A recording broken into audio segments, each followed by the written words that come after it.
Namaskar. Hello and welcome to PGurus channel. I'm your host Sri As always, DGI-425 and I have my co-anchor 𝙒𝙬𝙤𝙦𝙤 joining me. 𝙒𝙬𝙤, Namaskar and welcome to PGurus channel. Namaskar. Good morning to everybody. Namaskara. 𝙒𝙬𝙤, I'm baffled. OPEC now wants to cut output, including Russia. So they want the crude to go back up close to 100. I thought 75 was the price that Saudi Arabia liked because essentially it's Saudi Arabia which calls the shots. Can I decode the geopolitics behind this, sir? The geopolitics behind this is very simple. $75 is probably the break-even point. They would like the price to be around the 80 to 85. That's number one. Number two, this is the best way to pay back the coin, both by Russia as well as the Saudi Arabias. So what do? You choke production, or you cut the production, which naturally increases the oil prices in the market. Number three, if 44% was the Russia supply to Europe, which got down to 4%, we showed the graph, then it is Russia's turn working with the Saudis to pay back to the Americans. So this is what is going on. They recognize that this is one of the significant core personal expenditure or CPE drivers, inflation.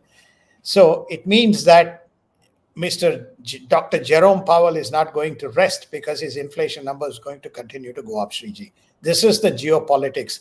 It's the weaponization of oil, which in turn feeds into the global inflation.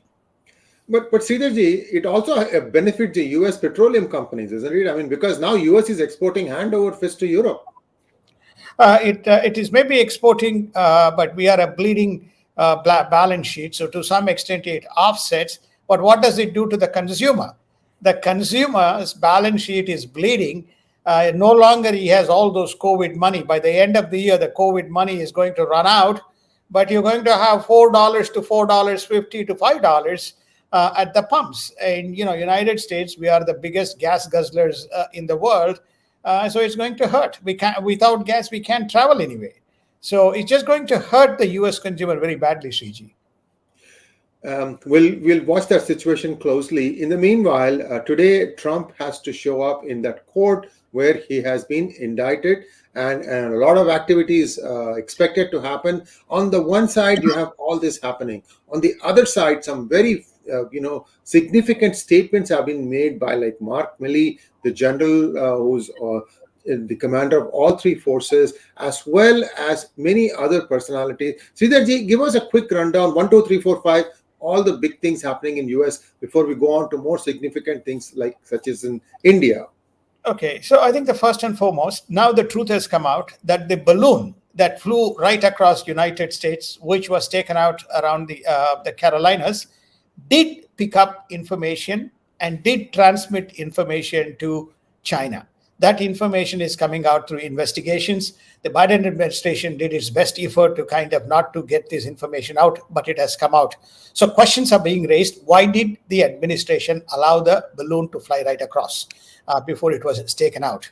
So just closely following on that, you also had a briefing by Mark Milley, the General Chief of Armed Services, or the Chief of Staff for all the three branches. He made a statement that a lot of the rhetoric that you are seeing from China is from CCP, but there is not an imminent war. This is exactly opposite to what the Chinese are thinking. And this is in his address to some of the House and the Senate members. This was rebuked to say that Mark Milley is making a light work based on all the stuff that is going on. While this is going on, the Department of Defense has also done an assessment and investigation of the Chinese cranes that are in the ports. 70% of the ports around the world have this from Shenzhen, Zhenhua manufactured cranes. These are large cranes which moves cargo from shore to port, from the ships to the port. And apparently they are capable of disseminating information and providing sensitive information of the type of the cargoes, including, some of these ports have also got military capabilities around and transmit. And these engineers come and spend once in 2 years. So this information has been revealed, and saying potentially there's a looming danger. The Chinese have obviously dismissed, but they're very much present within the footprint. The last piece, when you to conclude the China part within the United States, is the drug supplies. The China is an integral part of, Josh Hawley has been saying this for quite some time, integral part of the medical supply chain. And today we have significant drug shortages in the United States, close to 30 to 35% of the general drugs, and some of the critical drugs like cancer treatment, anesthetics, etc. It's probably in a very high number.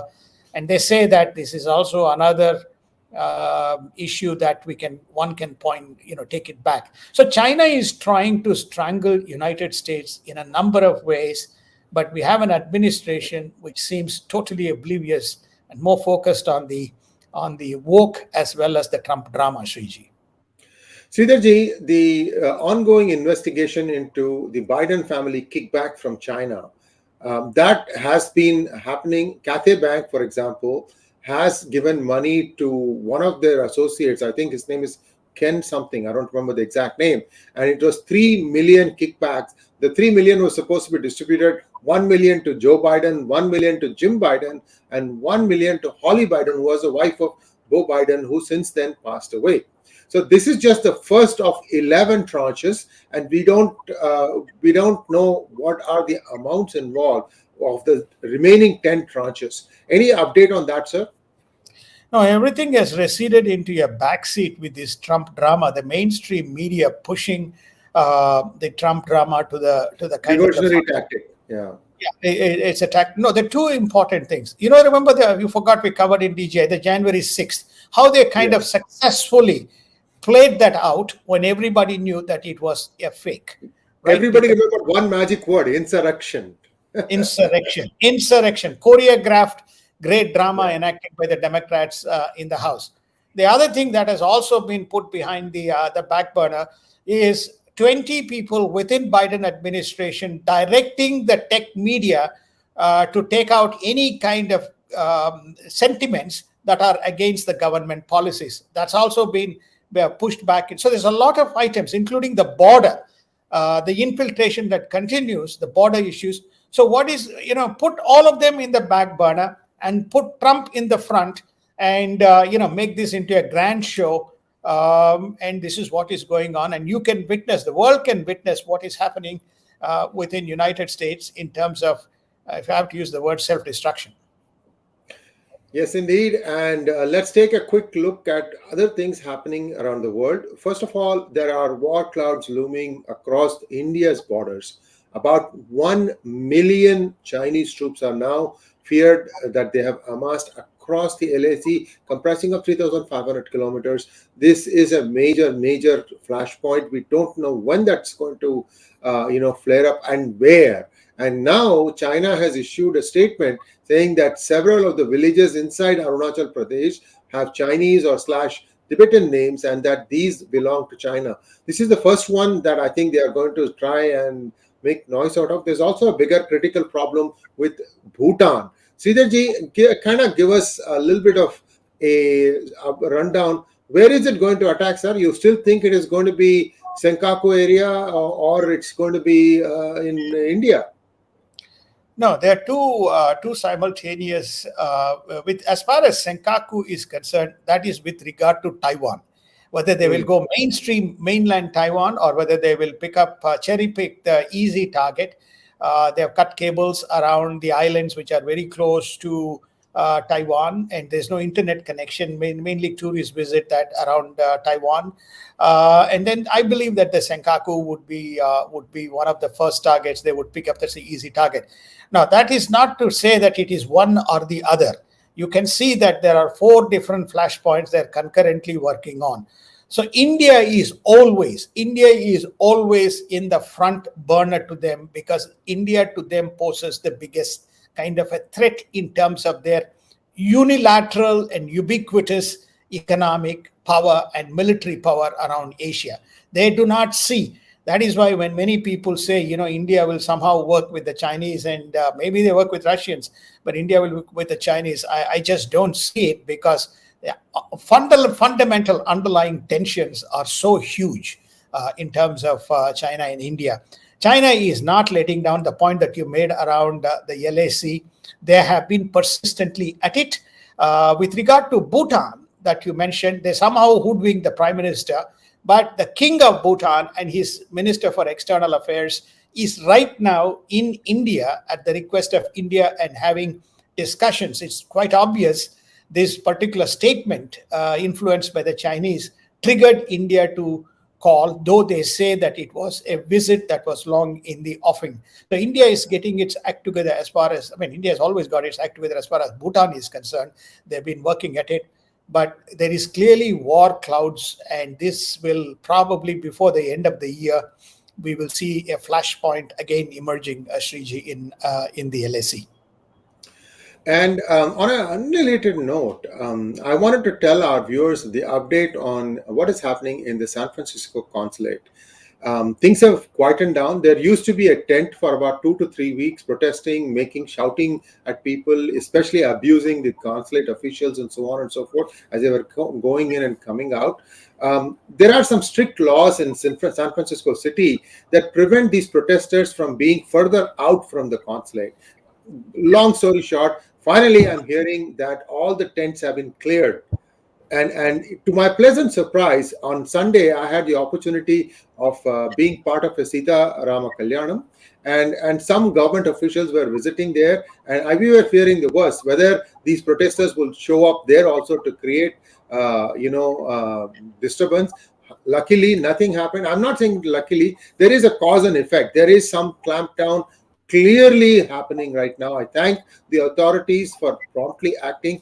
Today, I'm going to try and beam live around 5 p.m. Pacific, which is around 5:30 a.m. India time. I'm going to try and beam live what's going to be happening in front of Senator Wahhab's office. She's a state senator of California. She's introducing this SB 403 caste resolution. It has jumped through the first few hoops. It's in the Judiciary Committee. That's going to be happening on the 18th of April, but we are now beginning to create awareness. I'll be covering that event. Who's there? What is the atmosphere there? Whether she's going to come out and give a statement as to what she's done. Does she even understand what caste is? She's from Afghanistan.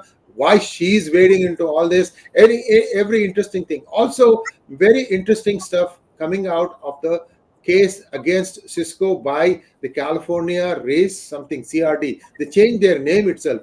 Lots of corruption charges against the department that was pursuing the case. The case has been badly damaged as far as the Equality Labs and the CRD are concerned.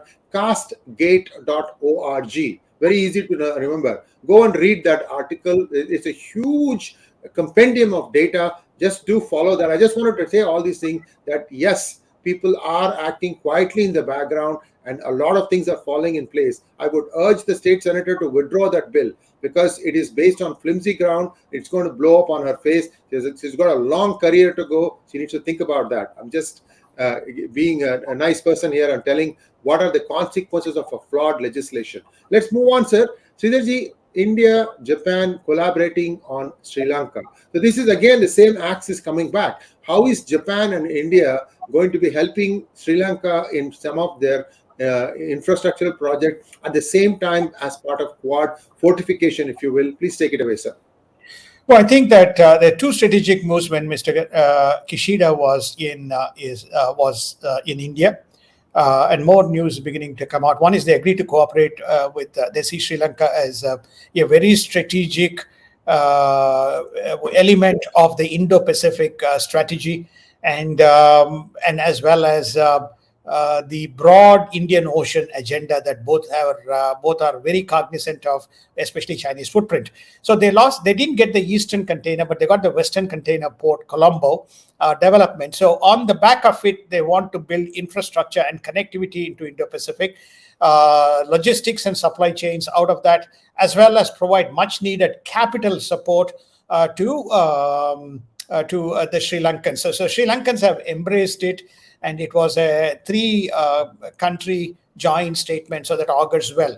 I think same thing with Bangladesh. I think it's the Chattogram, or maybe spelling it incorrectly. The Bangladesh port is also being developed by Japan.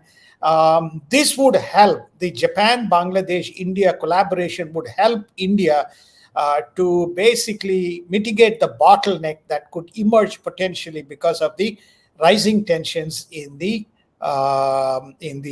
Doklam area, especially the Chicken Neck. So they believe that this partnership would help to mitigate, as well as the broader the Bay of Bengal agenda and connectivity into Indian Ocean and Indo-Pacific programs. So Japan is clearly putting money and raising its stake and considers India as an invaluable partner. Very strategic development as far as India is concerned, Sriji.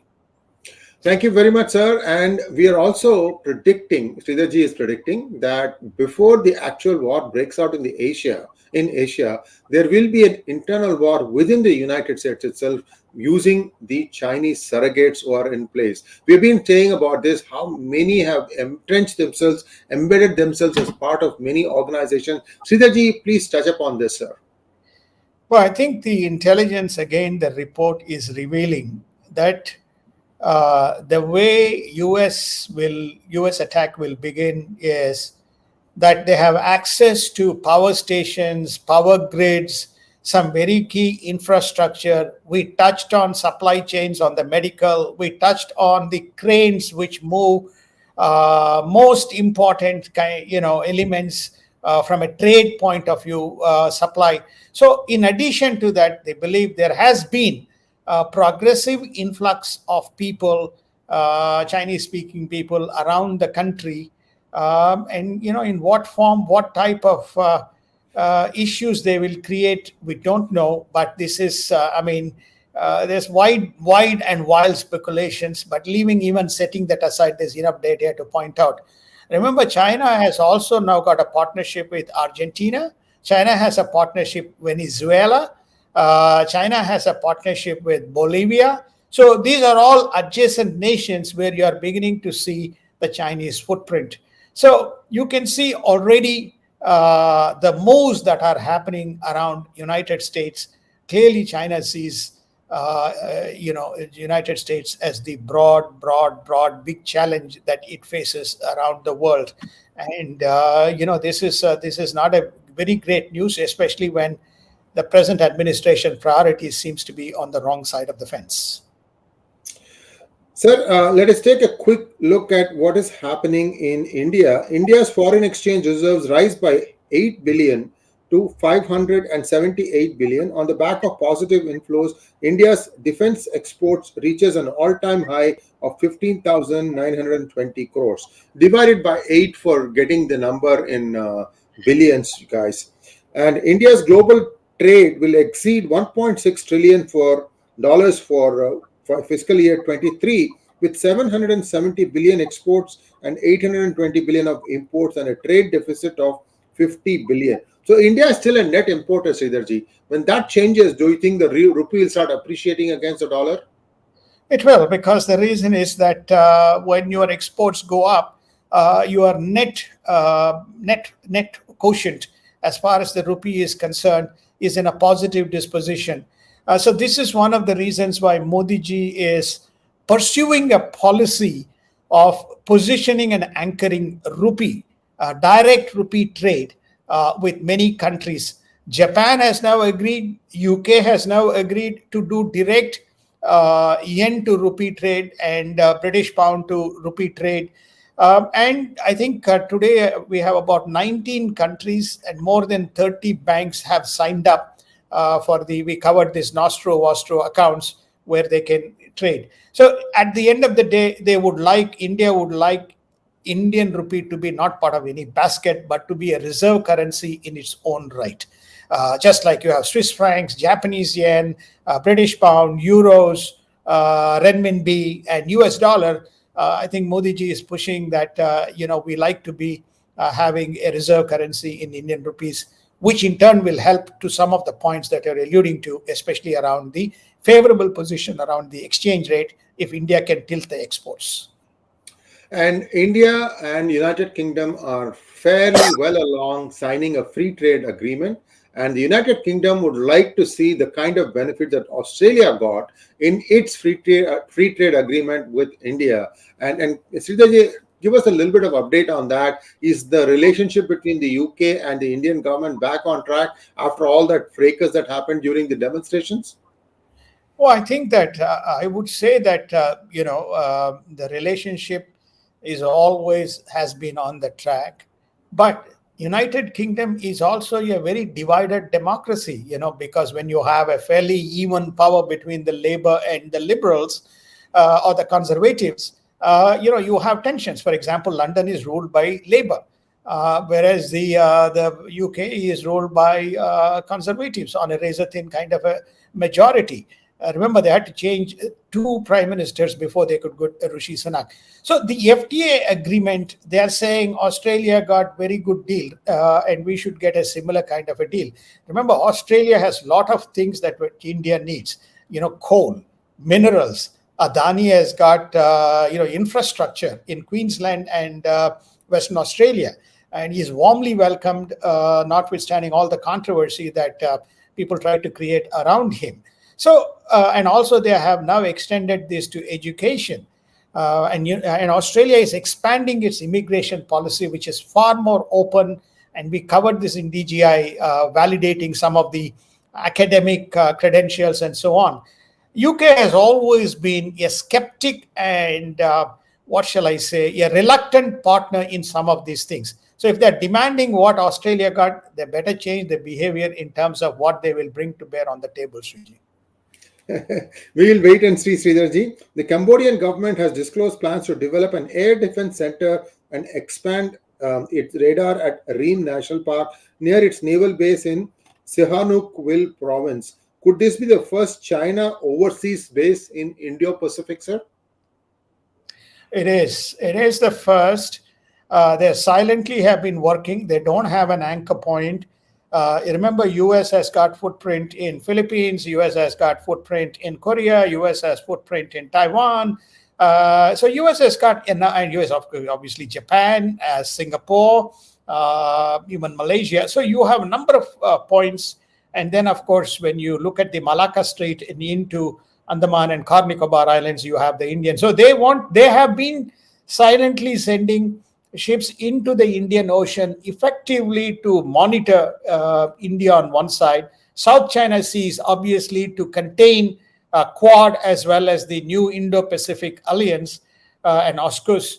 So the story is this is a significant development. Remember, we said that Myanmar, Cambodia, and Laos are hand in glove. There's a direct train which runs from mainland China into Vientiane in Laos. This is the high-speed train, notwithstanding the fact there's not many passengers. They may use it for PLA, army movement. And then now you have got this Cambodian development, which is in the Remer National Park. So it's a very perfect. They're going to have not only the footprint, but also going to have radar capabilities to track movements around the South China Sea and Indian Ocean, Sriji. Thank you, sir. And if I remember correctly, the Chinese gauge is not the same as broad gauge that is used prevalently in India, for example. So if China is able to run its train all the way down into Southeast Asian countries, there is going to be a challenge, sir, when India tries to link up with some of these lines. I think India, the only way it will link up with what they call as the look east policy, which they have done already. The road is more or less developed. Apparently, in a lot of areas, the infrastructure still needs to going all around up to the edge of tip of Thailand. The road infrastructure is developed or semi-developed, so you can move trucks. But I just don't know whether they could. They have the capacity to develop as yet, because with all of their focus around building infrastructure in the Arunachal Pradesh and the LAC area, probably they will be satisfied with what they have rather than try and anything do around the train, Sriji. Absolutely. And one must be careful here that, if one country is trying to bankrupt you by forcing you to build infrastructure, that is another concern that India needs to keep in mind. How many people are going to go to the, harsh environment like 15,000 feet above sea level, where things are very cold, but you have an excellent road that goes there. So these are all some of the considerations. How China is also, bankrupting itself is interesting. I'm also hearing some interesting news about CEOs being asked to come to China to make it look as if everything is okay with and in China as far as manufacturing activity is concerned. There is an update. I'm trying to get Elmer. You and stay focused. I mean, stay tuned. I will let you know as soon as I have him. We will talk about what is happening, how are things looking from the Chinese side. So we will give you an update on that also. So, sir, let's take a look at what's happening in North Korea. A lot of activity around its nuclear sites. Yes, he has promised that he will develop his nuclear arsenal. I mean, he's obviously playing to the tune of, I would say, the Chinese. So it's the nuclear fuel. They see there's a lot of satellite images have picked up a tremendous amount of activities, and apparently he has said this is all with an expansion of, with an intent of expanding his stockpile. And a lot of interesting things happening around G7. Evidently, the G7 has blessed Japan to buy oil at $60 a barrel from Big Bear, Russia. Sridharji, is this true? Yeah, less than $60. $60 is the cap, at less than $60. So when India got the exemption, and I think Japan said, look, we can't kind of annihilate ourselves. That's number one. I think the number two, there's a strategic agenda here, which is namely with imminent war, there's tremendous amount of fuel that is required in the event that Japan becomes an important member to fight. And we have been talking about the Special Defense Forces, the SDF of Japan, getting itself ready and also simulating a war game. Should there be X number of planes going on, what's the kind of damage that China and the Asian allies will take? So clearly, they believe, this, whether you want to call them Indo-Pacific, the Korean Peninsula, or whether you want to call them Quad, clearly air war and drones is going to be one of the big strategic, what you call weaponry, that is our strategic battle force that is going to be used. So naturally, they're asking Japan, okay, go ahead and take the oil, Shriji. And now India, Japan, South Korea, and Taiwan, everybody has gotten on the same page as far as managing high-end semiconductor chips. Sridharji, we have been talking about many foundries coming up, especially in America, some in Vietnam, perhaps even one in India. Kind of give us a good 20,000 foot level on where things stand now. Has Taiwan saved itself? In other words, TSMC now has enough diversification so that conquest of Taiwan is really a Pyrrhic victory for China. It is evolving, and I think it's got a very good strategic plan. I think the opening up of the plants in Japan as well as in United States clearly is auguring well. I think they've got another one in the plans in Germany, in Europe. Obviously, the deal is not signed, but they're looking at India as well. So I think Taiwan is advancing and doing very well in terms of its diversification strategy. It's also the other important thing that is happening adjacent to G7 is that many of the G7 countries are now being told to stop supplying the chips to China, which goes into very strategic and critical elements of the Chinese war machine. And when Chinese foreign minister was in Beijing this weekend, he was persuaded by his counterpart, and no less than Xi Jinping also met him, to say, please don't fall into the Western trap, you're part of Asia. So therefore, don't fall in and don't become part of the chip blockade. So this diversification has got two elements. One is to augment its supply. Second is to move whatever manufacturing that's happening out of China. or reduce, because both Korea and Taiwan do manufacture in China. And the third is the diversification in the event of a war, Sriji. And Belarus and Russia are again upping the ante, doing more drills together. That's one side. On the other side, Bashar al-Assad has been invited by Saudi Arabia. There's going to be a conference in May. Would that mean that Syria gets out of the isolation amongst the OIC and GCC, sir? Absolutely. It's an OIC meeting. It is very symbolic and very strategic that they have invited Bashar al-Assad to attend this meeting in Riyadh. So you can see the realignment of forces. Iran has come back.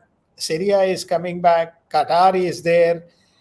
Turkey is sitting on the fence. UAE is the one which is still working alongside Allah. But UAE also visited Bashar al-Assad, primarily because I think Syria we'll touch on this shortly. Syria is also the footprint for the ISIS and various Islamic jihadi groups which are creating enough problem, as well as some of the renegade groups from Iran. How the OIC and Saudi will deal with this issue remains a very big question mark, Sriji. Yes, indeed. And lastly, Israel continues to pound IRGC positions over the Syrian area. So you still have this conflict in play. And Siddharji, we can wrap up with that, sir. And please go ahead and give us an update on that. Well, I think that they just had a recent attack. They've taken out the second commander. Just as we came into the news, United States confirmed that it has taken out an ISIS leader within Syria while he was in some kind of battle. So you can see simultaneous US and Israeli targeting of the Iranian, Hezbollah, and Islamic State targets within the Syrian region, which also tells you that beyond Damascus, Bashar al-Assad has no control over his country. And Sridharji, if you have some time, we can take a few questions, sir. Yeah, let's go. So Raghunandan wants to know, China-USA war is not going to happen, but China will attack India. That is 100% sure. Your thoughts, sir? Oh, I didn't say that. It's General Mark Milley said that the war is not imminent or inevitable. We have been saying that China is not going to keep quiet, and especially the two major flashpoints for China are Taiwan and India. So these two simultaneous fronts will happen, and China has not let its intensity on this a bit. All the activity that it is doing is following that, which made the national security of India chastise China and Pakistan at the SCO meet. Next one. Hrithik Great wants to know, did USA sanction itself by sanctioning Russia, Iran, Venezuela? Do the petrodollar dominance coming to an end? Climate agenda is coming to surface. So the new weapon, as far as United States is concerned, is the new energy, which is electronic vehicles and electronic and alternate sources of energy. Whether it will dominate as much as the petrodollar remains to be seen, I very much doubt. In fact, United States is, as you correctly said, is sanctioning itself, not sanctioning Russia, by cutting down all its production lines, cutting down the existing leases, and cutting down as well as the new leases that were on the anvil. This is a very, very inappropriate policy that United States has taken. By the way, it's also coming to our homes. We're not going to have gas. We're not going to have certain types of fuel consumed. So, they're walking right into our house, and how they're going to deconstruct themselves and us as citizens is a big question mark. And I'm also hearing reports that the strategic petroleum reserve of US is down by a third. 2/3. Down by 2/3. Oh my goodness. That means it's like 7 days or 5 days, something like that. I don't know. I don't want to get a number on that. What is left now? But that is a big concern. That is a big concern. These are huge caves underneath the ground where US has identified and stored all these things. If you keep taking it out, I don't know how that's going to get sorted out. Anyway, next question, please. Last question. Next question, please. Yeah, Partha wants to know, can this indictment ruling be challenged in the US Supreme Court? They are actually, since we are here, I don't have the update. I'm told that they will seek dismissal immediately. There's no case because it has passed the time. Before 2016, there's no election, so they are asking for the dismissal of the case right away. It may not happen. It'll go, but eventually this is going to be knocked out. I would urge everybody to listen to President Trump interview later this evening from his Mar-a-Lago home. And that brings us to a close of today's episode. Please like, share, and subscribe to our channel. And don't forget to click on the bell button for notifications. Follow Chittyala-ji at 𝑠Chittyala. Follow me at 𝙤𝙤𝙤𝙤, and you will get information as it happens. Just to give you an example, today PGurus.com published 10 stories. What we are covering is just one aspect. Those 10 or 9 of those stories probably are around what is happening inside India. Very important news. So we are doing our best to give you the latest, up-to-date, most accurate news. Thanks for watching us. Please like, share, and subscribe. Please refer us to your friends and family. Thank you very much, Sridharji. We'll be back on Thursday. Namaskar. Namaskar. Thank you. Have a wonderful day. Namaskar.